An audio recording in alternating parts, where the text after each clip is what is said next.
दोस्तों आखिरकार शुभेंदु अधिकारी ने अपने विधायकी के पद से इस्तीफा दे दिया। एक तरफ ममता बनर्जी ने कोर्ट रूम में ऐसी ऐसी दलीलें दी कि कोलकाता हाई कोर्ट ने शुभेंदु सरकार को बड़ा आदेश देते हुए पुलिस को तगड़ी फटकार लगाई, तो वहीं दूसरी तरफ सुप्रीम कोर्ट ने ऐसी तगड़ी क्लास लगा दी कि मोदी सरकार को सुप्रीम कोर्ट में तुरंत जवाब पेश करना पड़ा। लेकिन सबसे ज्यादा चौंकाने वाली खबर शुभेंदु अधिकारी का इस्तीफा है, जिसने पूरी सियासत को गर्म कर दिया है। अब आपके मन में सवाल होगा कि इस्तीफे की वजह क्या है, तो आगे हम इसी पर बात करेंगे। साथ ही क्या अब ज्ञानेश कुमार की कुर्सी छिन जाएगी? लेकिन उससे पहले कोलकाता हाई कोर्ट ने बंगाल पुलिस पर भड़कते हुए दो टूक शब्दों में क्या कहा है, उसकी बात करते हैं। नमस्कार दोस्तों, मेरा नाम शिवानी पांडे और आप देख रहे हैं 4 PM। दोस्तों, चुनाव हारने के बाद भी ममता बनर्जी इतनी आसानी से हार मानती हुई नहीं दिख रही हैं।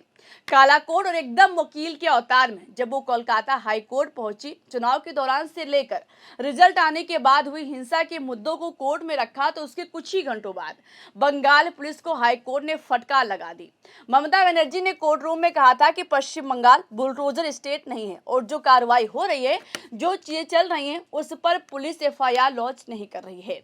ममता की दलीलों के कुछ ही घंटों बाद सुप्रीम कोर्ट ने शुभेंदु सरकार को आदेश दिया कि कानून व्यवस्था की धज्जियां उड़ाना बंद कराइए। राज्य में कानून व्यवस्था सख्ती से पालन करना होगा, नहीं तो आगे फिर कार्रवाई होगी। साथ ही पुलिस से कहा कि जो लोग हिंसा के डर की वजह से घर छोड़ चुके हैं, उनको वापस और सुरक्षित लाया जाए, उनके घर तक उनको पहुंचाया जाए, चाहे उनकी राजनीतिक विचारधारा कुछ भी हो, यानी चाहे वो किसी भी पार्टी की हो, लेकिन उनको वापस लाया जाए। इतना ही नहीं, कोलकाता हाई कोर्ट ने राज्य सरकार को 3 हफ्ते के भीतर जवाबी हलफनामा दाखिल करने का निर्देश भी दिया है, यानी बंगाल में हुई हिंसा पर जवाब देना होगा। बंगाल में चुनावी रिजल्ट आने के बाद हिंसा किस कदर भड़क उठी, JCB चलने लगी थी, TMC दफ्तरों को तोड़ा जा रहा था, इसकी तस्वीरें जनता ने अपनी आंखों से देखी थी। एक तरफ इधर कोलकाता हाई कोर्ट में भाजपा सरकार फंसती हुई दिखाई दे रही है, तो वहीं दूसरी तरफ ज्ञानेश कुमार की नियुक्ति पर सुप्रीम कोर्ट जबरदस्त भड़क उठा है। मोदी सरकार को कोर्ट में जवाब पेश करने में हालत खराब हो गई है। जवाब ऐसा कि सरकार की नीयत पर सवाल उठने लगा। खबर देखिए, लिखा हुआ है कि मुख्य चुनाव आयुक्त के चयन पैनल में CGI की मौजूदगी जरूरी नहीं, केंद्र ने सुप्रीम कोर्ट में बताया। सरकार ने कहा कि संसद द्वारा पारित कानून में कोई खामी नहीं है और स्वतंत्र निष्पक्ष चुनाव कभी भी प्रभावित नहीं हुए हैं। जबकि दोस्तों, सुप्रीम कोर्ट ने सख्त लहजे में कहा था कि मुख्य चुनाव आयुक्त की नियुक्ति पैनल से CGI को हटाकर उनकी जगह पर गृह मंत्री को रखकर सिर्फ दिखावा किया जा रहा है। जब पैनल में 2 सरकार के आदमी रहेंगे और विपक्ष की तरफ से सिर्फ एक नेता प्रतिपक्ष रहेंगे, तो आखिर कोई निष्पक्ष मुख्य चुनाव आयुक्त कैसे बन सकता है? हमेशा बहुमत सरकार का ज्यादा रहेगा। दोस्तों, जबकि कोर्ट ने पहले ही अनूप बरनवाल मामले में कहा था कि मुख्य चुनाव आयुक्त की नियुक्ति वाले पैनल में CGI, प्रधानमंत्री और LOP को रखा जाए, मगर कोर्ट की बात ना मानकर मोदी सरकार ने 2023 में तुरंत कानून पास कर दिया, जिसमें PM, गृह मंत्री और LOP को रखा गया। बल्कि उस वक्त विपक्ष के 141 सांसद निलंबित थे। एक तरह से देखा जाए तो मोदी सरकार मौके का फायदा उठाकर कानून लेकर आए और जब विपक्ष के 141 सांसद सस्पेंड थे, इस दौरान पास करा लिया गया। आज सत्ता की आंखों में आंख डालकर पत्रकारिता करना मुश्किल हो गया है। हम पर मुकदमों से लेकर चैनल को बंद करने का दबाव बनाया जा रहा है। मुश्किल दौर है, लेकिन हम हार नहीं मानेंगे। इसलिए 4 PM को ज्यादा से ज्यादा ज्वाइन करें और स्वतंत्र पत्रकारिता को जिंदा रखने के लिए जितना हो सके हमारा आर्थिक सहयोग करें। उम्मीद है कि आपके सपोर्ट से ये जंग भी हम जीत जाएंगे। अब आगे और खेला कैसे हुआ, उसको समझिए।